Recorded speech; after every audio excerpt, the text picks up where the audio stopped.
KBC में जिस तरह से सवाल इस बार पूछे जा रहे हैं, जो लोग भारत तेरे टुकड़े होंगे का नारा लगाते थे उनको एक यूथ लीडर के तौर पे ऑप्शंस जो 4 दिए जा रहे हैं उसमें उमर खालिद और कन्हैया कुमार जैसे लोगों का भी नाम है। मतलब जिनके ऊपर केस चल रहे हैं, जिनके ऊपर एफआईआर है, वो यूथ लीडर के तौर पे केबीसी में 4 ऑप्शंस में से दिए जा रहे हैं। एक सवाल उन्होंने कल परसों में भी पूछा है, शायद कल का ही वो एपिसोड है, जिसमें उन्होंने ये पूछा कि 25 दिसंबर को भीमराव अम्बेडकर साहब ने कौन से धर्म ग्रंथ की प्रतियां जलाई थी। उसमें आप ये सोचिए कि उसमें ऋग्वेद है, उसमें भगवत गीता है, उसमें और भी ऐसे हैं जो सनातन धर्म से रिलेटेड हमारे धर्म ग्रंथ हैं उनके नाम लिए हैं, मनुस्मृति है, बहुत से नाम लिए गए। तो इस तरीके से ये जो 4 ऑप्शंस दिए जा रहे हैं कहीं ना कहीं हमारे पूरे समाज में बहुत खराब संदेश दे रहा है और पूरे वही एजेंडा चल रहा है जो एजेंडा लिबरल्स इस देश में या जिहादी इस देश में चलाते आए। क्योंकि उमर खालिद को यूथ लीडर अगर आप बोल रहे हैं, कन्हैया कुमार को अगर आप यूथ लीडर के तौर पे ऑप्शंस भी दे रहे हैं, क्यों दे रहे हैं? क्या हम यूथ लीडर के तौर पे दाऊद का नाम ले सकते हैं? तो आप उमर खालिद का भी नाम नहीं ले सकते। अगर आप उमर खालिद का नाम ले रहे हैं, कन्हैया कुमार जैसे लोगों का नाम ले रहे हैं जिनके ऊपर ऑलरेडी चार्जशीट लगी हुई है। कन्हैया कुमार को सबने देखा है जेएनयू में भारत तेरे टुकड़े होंगे कि किस तरीके से वो हिस्सा होते थे। इसके बावजूद केबीसी में जिस तरह से सवाल पूछे जा रहे हैं, कहीं ना कहीं इनको बढ़ावा दिया जा रहा है, इनके मन को बढ़ाया जा रहा है और कहीं ना कहीं इनको बढ़ाने के बाद जिस तरीके से पूरे देश में गलत छवि पैदा कर रहे हैं, जिस तरह से सवाल पूछा गया मनुस्मृति के बारे में, ऋग्वेद के बारे में या हमारी भगवत गीता के बारे में, ये ऑप्शंस दिए जा रहे हैं। आप बहुत गलत संदेश दे रहे हैं और महानायक से तो हमें बिल्कुल उम्मीद नहीं है वैसे, लेकिन उम्मीद हम कर भी सकते हैं क्योंकि ये वही महानायक हैं जो पिछले 4 महीने से सुशांत के केस पे चुप्पी में है, जो मौन व्रत पे है। मैम, ये जिस तरीके के जो एजेंडे चलाए जा रहे हैं, चाहे वो केबीसी हो, बिग बॉस हो, जो जनता इनका जमकर बहिष्कार कर रही है, पर उसके बावजूद भी सुधरने के लिए नहीं आ रहे। क्या करना चाहिए अब जनता को इनके साथ? देखिए, जनता ने तो सबसे पहले अपना फैसला सुना दिया कि इस बार देखिए, चाहे बिग बॉस हो चाहे केबीसी हो, मैंने तो सुना कि जितने लोग देखते थे उसका 10% भी लोग अब बिग बॉस नहीं देख रहे हैं और ना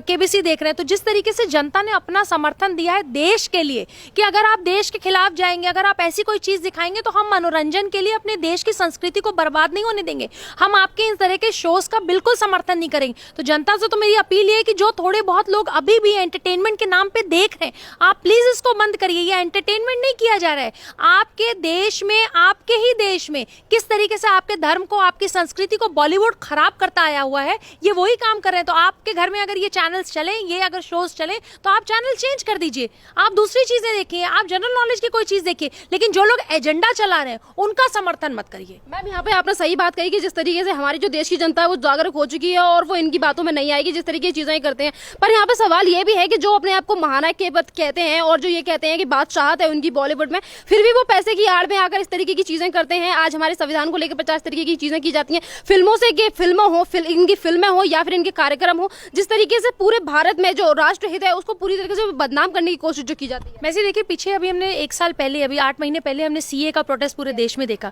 और आपको पता है कि अमिताभ बच्चन जी के बहुत लोग फॉलोअर हैं। मतलब अभी उनको जब कोविड-19 हुआ, उनके परिवार को कोविड-19 पॉजिटिव जब ये लोग पाए गए, तो किस तरीके से पूरे देश में हवन पूजा, किस तरीके से इनको माना जाता है, किस तरीके से इनको, मतलब लोग इनको पूजते हैं। इनका क्या फर्ज नहीं बनता कि जब सीए के प्रोटेस्ट में लोग जो है देश जलाने का काम करते हैं, तो ये वहां पे एक ट्विटर पे जो आदमी हर 5 मिनट पे एक ट्वीट करता है, वो एक अपील नहीं कर सकता इस देश के युवाओं के लिए कि देश जलाना या भारत तेरे टुकड़े होंगे का समर्थन देना? या जो आज की डेट में, मतलब आज देखिए कि एएमयू में कुछ यूथ लीडर्स ने वहां पे आज फ्रांस के विरोध में, मतलब जिसने गला काटा है उसका समर्थन कर रहे हो, फ्रांस के विरोध में खड़े हुए। तो क्या बॉलीवुड के बड़े महानायक या बड़े जो जिस तरह के हीरो हैं जिनको देश अपना पूजता है, अपना हीरो मानता है, अपना आइकॉन मानता है, छोटे छोटे बच्चे जिनकी फिल्में देखने के लिए अपने माँ बाप से जिद करते हैं, 500-500 रुपए लेके लाइन में लगे रहते हैं, उन महानायक का फर्ज नहीं है उनको समझाना, उनके लिए ट्वीट करना? ये नहीं करते। इनको सिर्फ पैसा कमाना है। इनके लिए अगर सब कुछ, सबसे ज्यादा अगर कुछ इंपॉर्टेंट है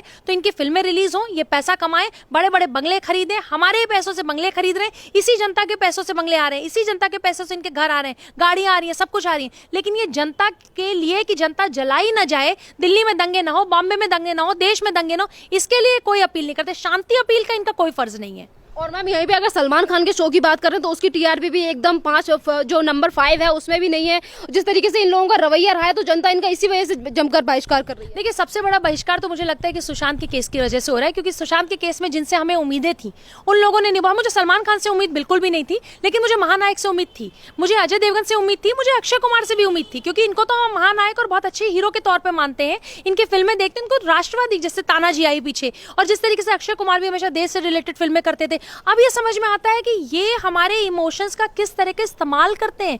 ये वो फिल्में बनाते हैं जो हमारे दिल के, दिमाग के, जहन के, आत्मा के, देश के करीब हो। हम वो फिल्में देखने जाते हो, इस फिल्म का पैसा ये पाते हो, ये अरबपति बनते जाते हैं। लेकिन जहां एक्चुअल इन हीरोज की जरूरत है, जहां देश तोड़ने की बातें हो रही हैं, जहां देश जलाया जा रहा है, वहां कौन खड़ा होता है? जहां हमारे देश की सुरक्षा रक्षा की बात होती है, हमारा वही आर्मी का जवान, वही सीआरपीएफ सीआईएसएफ का जवान, हमारा एक्चुअल हीरो वही है जो बॉर्डर पे हमारे लिए लड़ रहा है। लेकिन हम जिनको हीरो मानते हैं वो हमारा हीरो है ही नहीं। यही तो हमारे युवाओं को समझने की जरूरत है कि जो 500 रुपए आप खर्च करते हैं इनकी फिल्मों में, वो अभी पीछे एक अकाउंट डिस्प्ले किया गया था कि अगर आप इंडियन आर्मी को कहीं से सपोर्ट करना चाहते हैं, या भारत सरकार के जो डोनेशंस होते हैं जिसमें भारत सरकार अपील करती है, आप वो 500 रुपए, 100 रुपए, 50 रुपए, 2 रुपए, 4 रुपए, whatever you want to give, आप उनमें दीजिए। लेकिन इनकी फिल्में देखने मत जाइए, क्योंकि बॉलीवुड में वही लोग बैठे जो कहीं ना कहीं दुबई, पाकिस्तान का साथ देते हैं। मैम, अपनी फिल्मों को बहिष्कार से बचाने के लिए जिस तरीके के एजेंडा चलाए जा रहे हैं बॉलीवुड की तरफ से, अगर बात करें अक्षय कुमार की मूवी लक्ष्मी बॉम्ब की, तो जिस तरीके से जनता की तरफ से मांग उठ रही थी, जनता में आक्रोश था कि किस तरीके से उन्होंने मूवी बनाई जिसका नाम लक्ष्मी बॉम्ब रख दिया,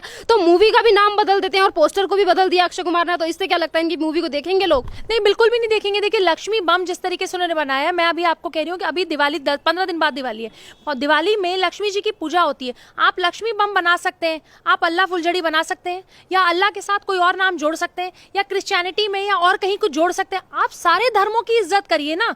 आप हमारे हिंदू देवी देवताओं के नाम लेके उनका मजाक बनाना, फिल्मों में उनका मजाक बनाना, और हम भी उसको टॉलरेट करते हैं। सबसे बड़ी गलती वैसी हमारी है, क्योंकि हम जब हॉल में जाते हैं तो हम ठाके लगाते हैं वो डायलॉग सुन के। हम अपने घरों में लक्ष्मी जी की पूजा करते हैं, दुर्गा माँ की पूजा करते हैं, लेकिन जब फिल्मों में इनकी इंसल्ट होती है, इनके लिए अपमानजनक शब्द का प्रयोग होता है, तो हम वहाँ हंस रहे होते हैं, हम उसका विरोध नहीं करते हैं। तो ये हमारी जिम्मेदारी भी बनती है कि हम ये फिल्में ना देखें, ना दूसरों को देखने दें, और हमेशा ये बात का ध्यान रखें कि धर्म और संस्कृति, देश सबसे पहले, इनके मनोरंजन का हिस्सा मत बनिए आप। हमेशा पैसों के चक्कर में, जैसे कि अभी आपने कहा कि धर्म को बदनाम किया जाता है, धर्म के साथ साथ मैम जैसे कि अभी कुछ देर पहले आपने हमारी सेना का जिक्र किया, तो सेना को लेकर भी तो तमाम तरीके की ऐसी बातें करते हैं जहां पे सेना को बदनाम किया जाता है। अगर बात हम तमाम कलाकारों की करें तो एकता कपूर, करण जौहर जैसे लोग भी इनमें से एक ही हैं। बिल्कुल, एकता कपूर की अभी एक सीरीज आई थी जिसमें उन्होंने यही बात दिखाई थी कि जो हमारे जवान हैं, जो उनके जब वो बाहर चले जाते हैं तो उनकी पत्नियां क्या करती हैं। अरे भाई, जितने योद्धा वो जवान हैं जो फील्ड में जाके लड़ रहे हैं, उतनी योद्धाएं, उतनी वीरांगना उनकी पत्नियां होती हैं, क्योंकि वो अपने हस्बैंड को बाहर